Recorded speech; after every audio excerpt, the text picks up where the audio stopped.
So yeah, I just got done watching a video. And the video I was watching, the lady was talking about how the narcissist likes to throw the new supply in your face. And she was talking a little bit about flying monkeys and all that good stuff. And I be God dog. I got a story. So I've always felt like he had somebody watching me. No matter where we stayed, I felt like he had somebody watching me when he would leave and go places or whatever, because sometimes he would go out of town without me. But I felt like he had certain people watching me, and I just couldn't figure out who was watching me. One time I did try to, sneak and find out who one of the snitches was. I found out one, but I didn't find out the rest of them. It's more than one. But I didn't call them flying monkeys. I just called them people he had watching me. So I'm like, it is whatever it is, because I ain't doing nothing to be watched. He the one who needs to be watched. But this story took place in the beginning of the relationship. I am no longer with this man. I am on my 2-week journey of no contact. Close the door forever and ever. I'm just telling y'all some of my experiences that I experienced with the narc, that I didn't know I was dealing with the narc at all. So, okay. So, my experience of the narc throwing up the new supply in my face was he was in the middle of a gaslight and a love bomb coming back into the relationship. So while he was in the middle of that, when this first happened, I say he let it slip out his mouth, because this is what he said. He told me, we were on the phone talking earlier or whatever, and then he told me he'll call me back. So, a little time went by. When we ain't together, I ain't worried about how long it take him to call me back, because he ain't my man at this time, you know what I'm saying? So this is what he does to come back into the relationship, the love bombing and the gaslighting. So we're in that phase. And when he calls me finally later on, he was like, oh yeah, like it wasn't nothing. Like, I know this. Now you on the phone telling me how much you love me and care me, you want to care about me and ready to come home to be with your family, and you tired of running and all this here stuff. But then you say out your mouth, my bad. Sorry it took me so long to call you back. My girl had stopped by. Skirt. Your girl. And I said, boy, bye. Hung up the phone on him. So, and this also going to be a story about the first time I discarded him and what the reaction was. So, we moving on. So, he let it slip out his mouth that he has a girlfriend. And me, I'm sitting here clueless, because I'm like, how you got a girlfriend and you sitting on the phone telling me that you ready to come back home, you want to be back with me, and you ready to, start over and, do things on a clean slate and do the right things now and all this stuff. But you got a girl. Okay, player. Okay. That's cool. Like I said, this in the beginning. All I ever wanted was for him to come back whenever he would discard me. I just want him to come back, but hold off on the side of bullness, because I don't need that. I just want you to come back, act right, and let's move forward with our life. Not knowing that I'm never going to ever get this from this man. But I prayed and I prayed and I prayed, and each time I thought that he had done changed, and I thought he was coming back to do the right thing and to be happy with me. No. Like they say, it get worse every single time. So, while we're separated, whenever he leaves here, he has somebody watching me. He got his flying monkeys around the area. I don't know who they are yet, but he got them. And frankly, I don't care who they are, because ain't one of them gonna stop no show anyway. So they can call him and tell them what they want to tell him. It ain't gonna stop nothing that God is allowing to go on over here.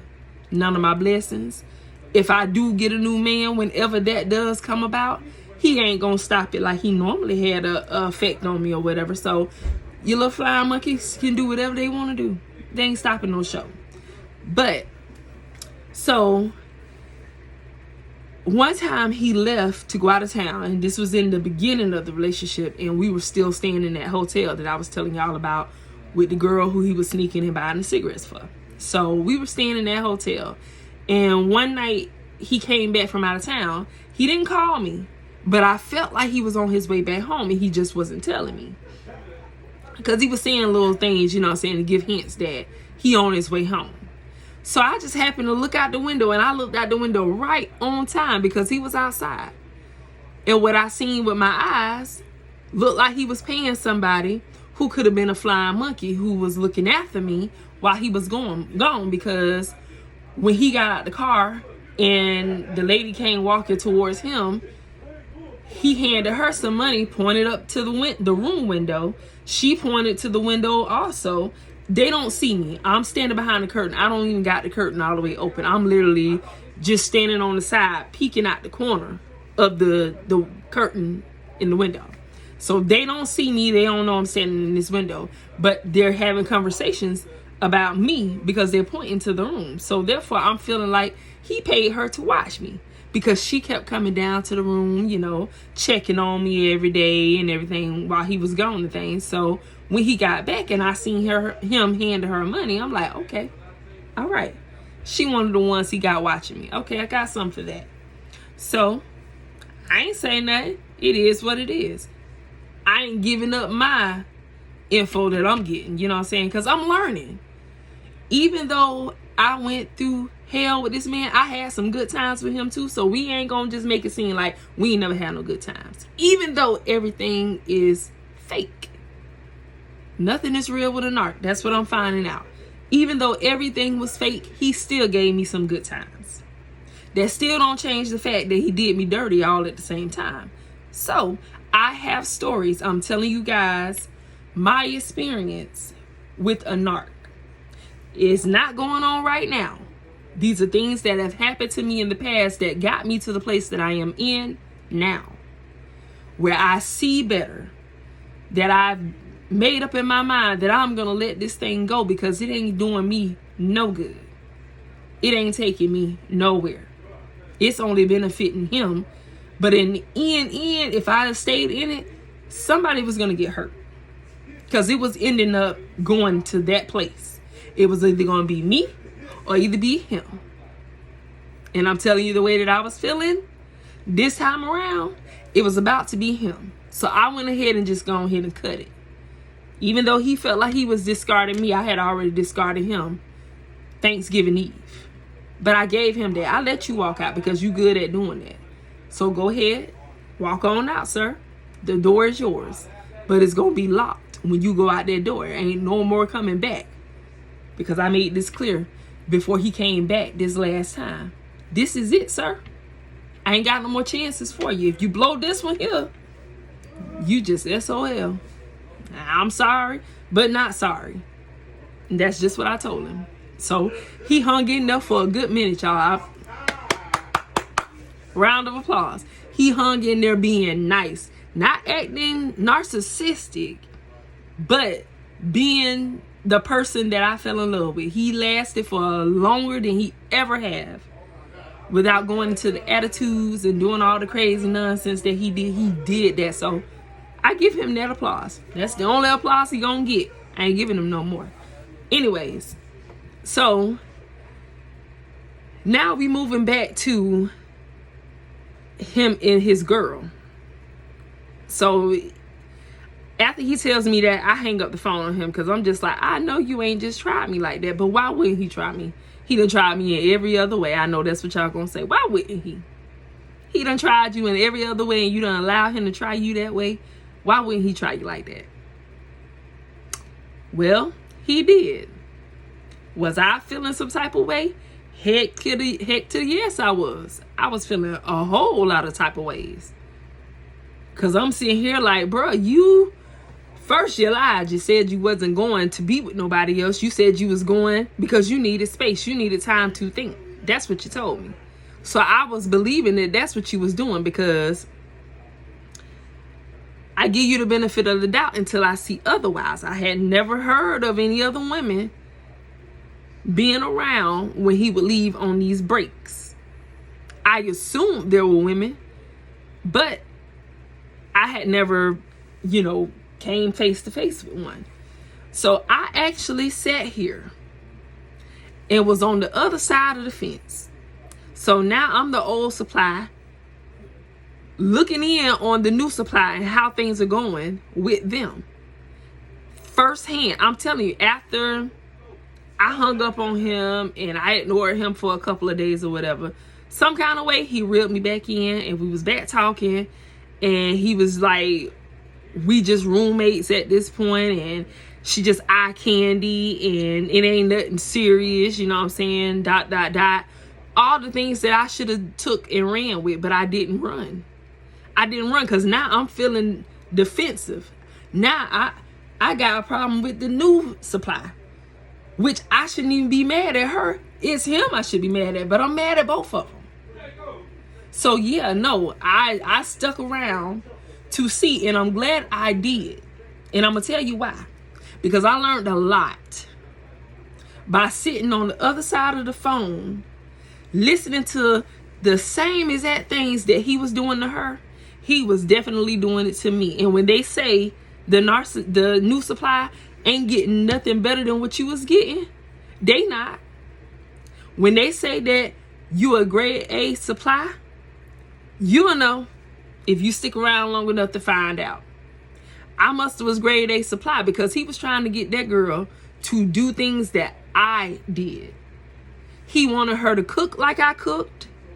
He wanted her to clean like I cleaned. And I mean, I'm listening to this on the phone. He was mad at the girl because she wasn't doing things the way that I was doing them. So when that lady was telling about that in that video, I'm like, wow, I actually sat through all of that. I seen firsthand how they treat the new supply, when all the while they treating them, they want them to act just like the previous one, the one who's really, really good, grade A. And I ain't trying to get no kudos for no grade A supply. None of this crap makes me feel good at all. None of it. I'm just glad that I've gotten the lesson. I know what it is. I have a name for these things, and I know I'm not crazy. And I'm trying to help somebody else come up out of that fog that you be in, so you can see what's really going on in front of you. These men and women are so slick and trying to be smart. They have you all messed up in your head and thinking you crazy. You not crazy. I'm not crazy. I'm finding out that I am not crazy, and I'm finding out also I'm not alone, which makes me even more sadder, y'all, that y'all are going through the same things that I've went through, and even though the worst part of it, y'all felt what I felt that day. I ain't think nobody else felt that. It saddens me when I read comments like that telling me that they're going through this right now. That moment of when it almost took you out. That video, when people send me comments like that, boy, I be feeling some type of way. And I automatically start praying for y'all because I know prayer was the only thing that got me out of there. And I know I'm getting off topic, but I just had to say that because pick your head up. You will get through this. It feel like crap right now, but you will get through this. I promise you. If I can do it, you can do it. Because I'm telling you, giving up on giving up on the one I was dealing with was not an option for me. Now, when I finally got tired, I no longer consider him no more. It's bump him now. It's all about me. I gave you the best that I could give you. Now it's time to give it all back to myself. Because guess who's losing out? Me. I'm losing out. This man got me drained. I'm still not fully back to all of my energy, y'all. It feels so hard and tough right now, but you will get through it, sir and ma'am. Whoever going through it, you will get through it. Seek God, seek whoever you worship, whoever you got a close connection to, that's on you. But you need that extra hand. You can't do it by yourself. And that's what I had to tell God. God, I need your help because I can't do this by myself. And he stepped right on in. But I had to fully get the lesson before he could finally release me from it, because it was teaching me. I know so much, and I'm telling you, I knew what I was talking about, but I didn't know what I was talking about. I was giving these things my own names. Recycling women. That's what I called it. But it's actually the new supply. I ain't know these terms, anything like that. I'm learning them now, and I'm still not fully, what's the word? I still don't fully have the terminology down pat. But I'm learning, because I'm still learning. And I'm just like, this is so crazy. But I sat there through that whole thing. It did make me feel like crap. Sitting there knowing somebody else is with the man that I'm in love with. Because at that time, I was in love with him. So for one, that was hurting me. That he with somebody else. The second thing is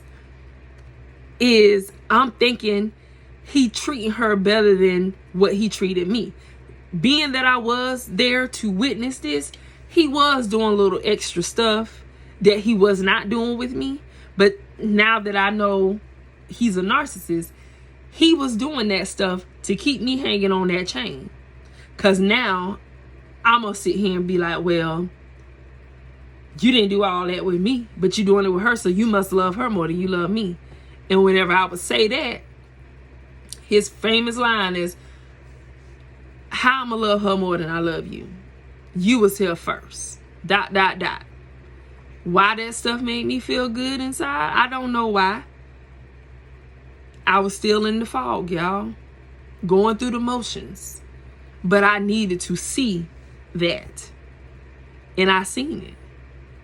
And it was crazy. Because the way he nitpicked with her about absolutely nothing was the same way he nitpicked with me about absolutely nothing.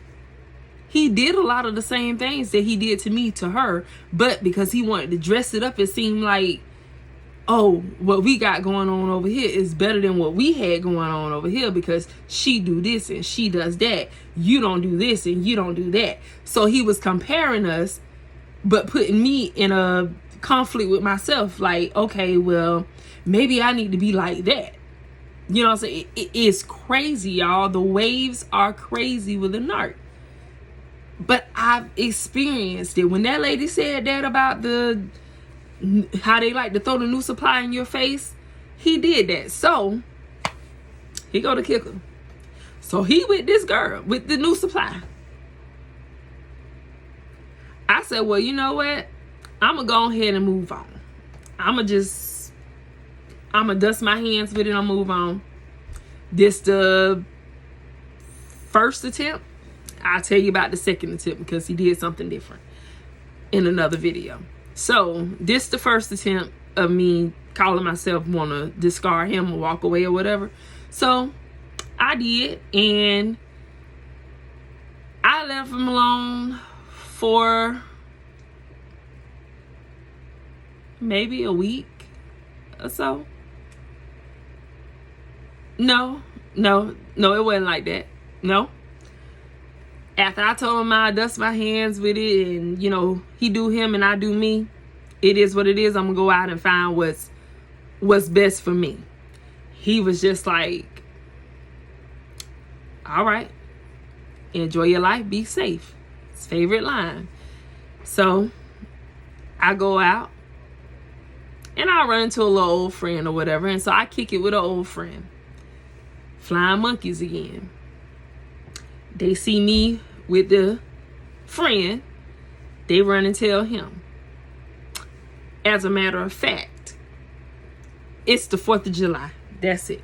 Okay. So, 4th of July comes around and I discard him a little bit, call myself discarding him. Discard him for whatever. And I turned around and I had a little friend come through for the 4th of July. He over here chilling with me or whatever. Now all of a sudden, I've been blocked on Messenger. I tell you, he blocked me on everything. So now all of a sudden, I'm getting a call on Messenger from the narc. And it's a video call, not a phone call. It's a video call. So I answered the phone, and he asked to speak to my son. He called my his son or whatever, and they have a little relationship or whatever. And so I went and put my son on the phone, let him talk to him so I can get back to my company. So my son and him have their little conversation. He comes back in, bring me the phone, and I hang up. You know what I'm saying? I make sure he's off the phone, and then I hang up. So hour later, he calls back again, video call. And so at this point, now it's starting to register in me that, okay, he done found out that I got somebody at the house. And so he's calling to see if he gonna catch me. And so this was first time I was, blunt with him and whatever. And I didn't get the reaction that I thought I was gonna get, but it kind of threw me for a loop. So I answered the phone the second time. And this is what I say to him. I say, why you keep calling me video? Why you keep calling me on video call? He was like, I was just trying to see what you up to. I said, I got a man in the house. Somebody chilling with me. I got a friend over. I said, what, somebody around here called you and told you that I got a man over here or something? That's why you calling video call all of a sudden? I said, because I ain't heard from you in a minute. Now all of a sudden, out of the blue, a man here, you want to blow me up. He talks, oh, you got company. Oh, ain't no problem. Okay, get off the phone. He ain't hanging up. So I sat there and we sat there quiet. And I'm just like, okay, well, I'm finna get back to my company. He was like, all right, well then, hit me up later. I hang up the phone. I go tend to my company. So the next day, he calls me again. This time it's phone call. Now he want to question me about what I did with my company and all this here stuff. And I'm just like, you should be asking your girl that. Why are you asking me what I'm doing over here? Because you not worried about me. I'm not a factor right now. So why are you worried about what I'm doing over here? Tend to your girl. So now he wants to start texting me. Are you kissing him like you kiss me? Are you, he want to know if I'm doing all the things to the company that I do to him. I'm like, that's weird. I'm like, why? He was like, because you supposed to be my fiance. But you blurted out to everybody that I'm not your wife and all this here stuff, remember? So he was like, I do and say crazy stuff all the time. Oh, you do? So this is him starting over again with the hoovering me and the gaslighting me and all that stuff. And it worked. It worked. I sat there till the end of that daggone relationship because now he don't want to stop calling me. Now he calling every day. He want to sit on the phone with me while the new supply is home. And usually he would call me when she gone to work. But now he ain't even caring no more at this point. Now he talking to me while the girl's sitting right there.